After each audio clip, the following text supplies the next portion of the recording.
Well, while our panelists are making their way to the podium and table, I'll introduce myself. I'm Richard Kaufman. I was for many years staff economist and general counsel at the Joint Economic Committee in the U.S. Congress. The committee, by the way, was chaired by a number of chairmen during my tenure, one of whom was Paul Sarbanes, who was co-author of the Sarbanes-Oxley Act. Another was Lee Hamilton, who was co-chair of the 9/11 Commission. And another was Henry Royce, who was a major proponent for the floating dollar and other useful international institutions. Let me make a couple of introductory comments, and then I'll introduce our panelists. Charlie Parker and Dizzy Gillespie were mentioned at the first panel, and if bebop jazz could be alluded to in this meeting, I might be excused for bringing up the subject of war and peace. My Capitol Hill career occurred almost entirely during the Cold War period, when Cold War economics was taken for granted and virtually all policy was viewed through the prism of that war. In the immediate post-Cold War period, military spending was modestly reduced and the budget was balanced before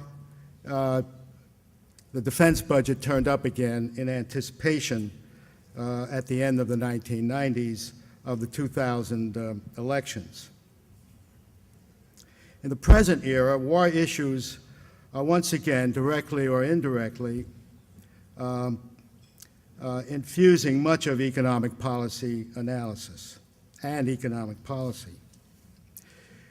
This can be seen even in discussions about the dollar.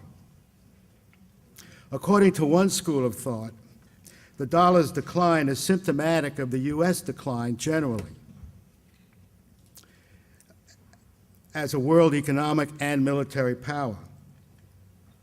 And, according to this line of reasoning, we ignore at our peril the rise of China, whose currency remains steady as the new dominant economic and military power, as well as an economic and military threat to the United States. There are, of course, other views of the causes and consequences of the decline of the value of the dollar and ideas about what, if anything, should be done about it. Let me then turn to our panelists.